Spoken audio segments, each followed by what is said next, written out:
in the Western world to recreate the COVID-19 virus inside a lab, a breakthrough that helped kickstart the race to find a vaccine.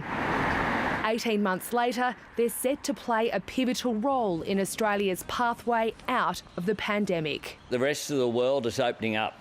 Australia continues to be locked down. As part of the 4-phase plan agreed to by National Cabinet, the Doherty Institute's working out what vaccine targets need to be met before lockdowns and restrictions can be a thing of the past. The Labor leader won't nominate a figure. It's not up to me. It's up to the experts. Some experts say it'll be hard to land. There is no magic figure available.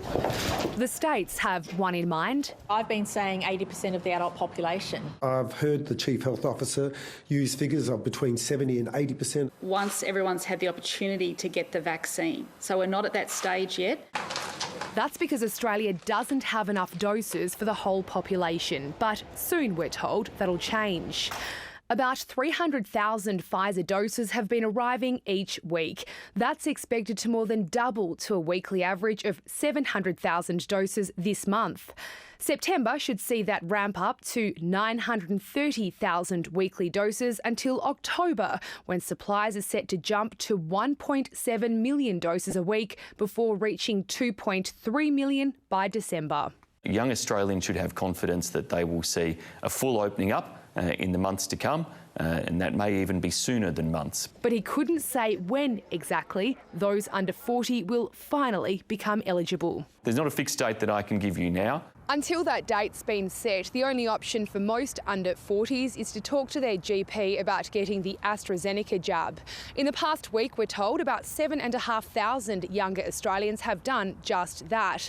But with only 9% of the population fully vaccinated, we're still well below any of the suggested thresholds to trigger the next phase of National Cabinet's plan. Jane Norman, ABC News, Canberra. This week's announcement to slash overseas arrivals has been a real blow to families who've been separated since the start of the pandemic. There are exemptions to allow people into the country on compassionate grounds, but many are falling through the gaps. Nicole Asher has met with a Melbourne woman who's facing the fight of her life, all without her husband by her side. Juliet Wilson's life changed on New Year's Eve. She was diagnosed with stage 3 breast cancer. I've crawled up the stairs to the bathroom because I'm here dealing with chemotherapy by myself. Her only family in Australia is her teenage son. Her partner David McNeil is stuck in Canada. The two were friends as kids. They met again as adults. David and I reconnected, and from the moment we sat down, to talk for the first time, there was an instant attraction. Juliet's booked for a double mastectomy next month. She wants David in Melbourne to help her recover. When I think about the circumstances I'm facing after my surgery, it's completely overwhelming. I can't imagine Juliet going through this without me. She shouldn't have to. His travel exemption application has been denied 4 times. It just doesn't make sense to me that I'm not allowed to go take care of the woman I love. The Border Force decision says that David doesn't meet the travel exemption on the basis that he is not an immediate family member. They even married in an unconventional but legal online ceremony, hoping to strengthen their case.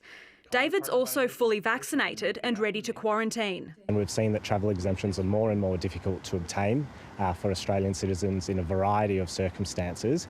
Even though the couples never lived together, they do think they have a good case. In a statement, Australian Border Force says it doesn't comment on individual cases, but the Commissioner can take into account compelling circumstances. David McNeil's flight is booked just 2 days before the number of international arrivals allowed into Australia is halved. I would hope that anyone that heard my story would help. It's unjust and uncompassionate. They're pinning those hopes on a review. Nicole Asher, ABC News, Melbourne.